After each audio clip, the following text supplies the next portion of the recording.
Um, I'm going to invite now Jennie McCullough, who's going to come and share with us about Dynamite Bay. And maybe because we don't have the clicker here, maybe just signal with a mark, I think, set up a good way of doing it. It's just wave your hand when you want the next slide.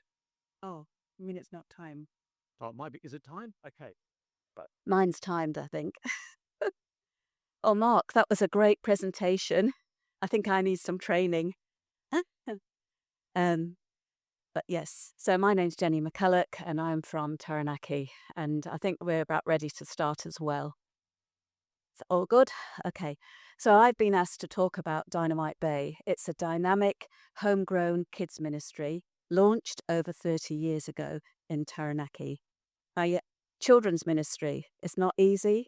It's undervalued. It's, as we've heard, vulnerabilities, but it is incredibly fruitful. Next one. Back. Yep. And our call over 30 years ago was to Taranaki. Our call was to be in partnership with local churches. So Dynamite Bay has never been a standalone charity.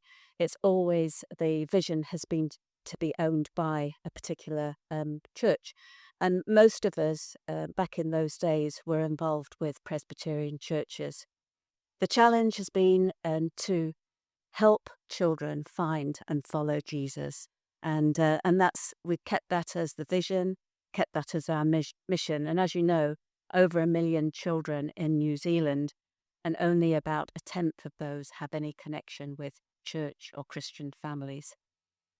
Um, our um, our our values were that we're Christ-centered, relational, raw, that means based on the Word of God. Radical, that means it's engaging, relevant to the children and their families. It's community outreaching, so it's great for mission. And it's active and it's designed for Kiwi kids. And as you see the picture there, you might recognise a few people. But to do this, we have to train leaders. And most of these leaders on the pictures now grown up, they've got their own families, they're in their local churches, bringing up their children, and many of their children now coming to some of the Dynamite Bay programs. Uh, some of in the early days, over 30 years ago, a lot of the children came to our churches. For some churches, it became too much, and it was altered the dynamics of their church. It was messy, as you can imagine, and so some of them gave up. But it was quite interesting that Knox Church, and I moved to Knox Church in 2004, and they had already been running Dynamite Bay. They're a flourishing church. They were approached in 2012 by a church in Opunake, rural church, a cooperating church, and they were in trouble.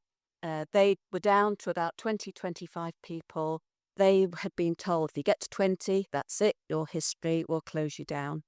And they were very worried. They asked Whitera, Knox Church, please could you help us? So we said, how can we help? We had lots of leaders at that stage, teenagers and young adults. They said, could you run a holiday club for a week? So for children, primary age children. So we went down to Opunake, stayed the week. I took all our leaders. We expected about 15 children. 50 turned up.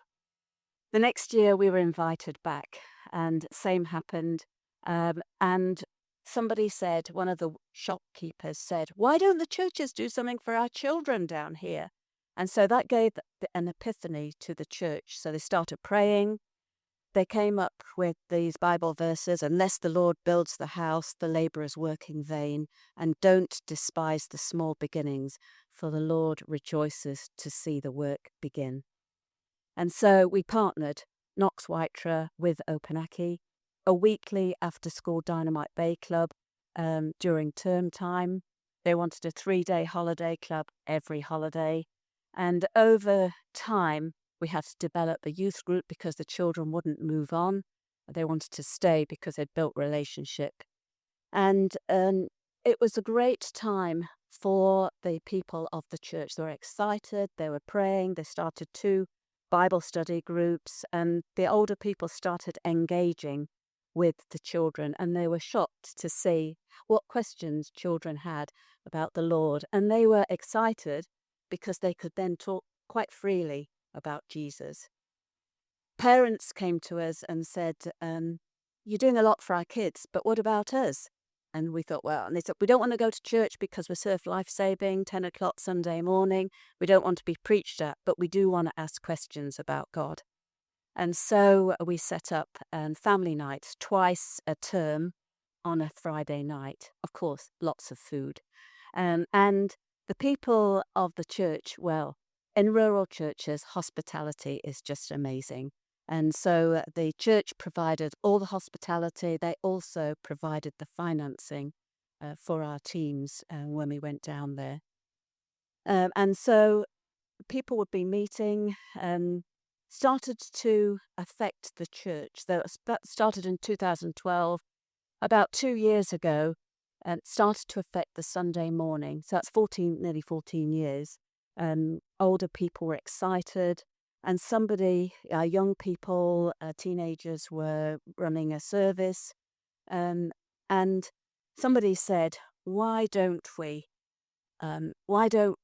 we do this for other churches? If a church can partner with us now that we're on our feet, how about we move forward? And so Dynamite Bay, interestingly, sold a building last year, and the board decided to invest that money in the two pictures we just saw of two full-time workers, Curtis, who actually, his parents were leaders with us before he was even born, before they were married, and Hadassah, who'd taken on that position. Were invited to work with St Andrew's Church and Knox Fitzroy Church in New Plymouth, and also continue with the work at Opunake, who decided that they would help finance us helping other churches as well as Dynamite Bay, using their money to provide extra capacity for churches that were struggling, perhaps didn't have any children.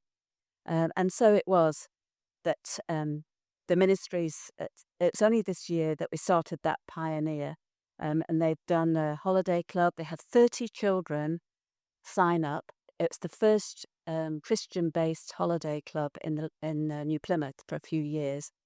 That little story about Knox Fitzroy, the first day that we started the after-school club, one of the parents came along. She was a teacher and she was also a trained minister. They didn't have a minister at the time. And she was looking for a church that taught the Bible. They'd been around looking, and I was like, well, this church teaches the Bible.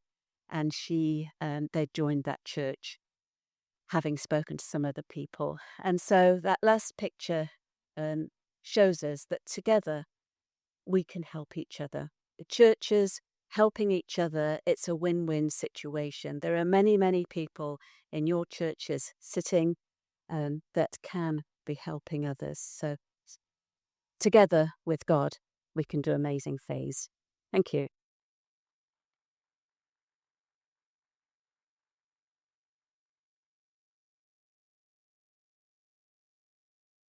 Thanks, Jenny. And one of the things that I forgot to say at the beginning is during lunch, it's probably a great opportunity if you want to know more about how these churches have worked or together to engage in God's mission, is talk to them, ask them questions.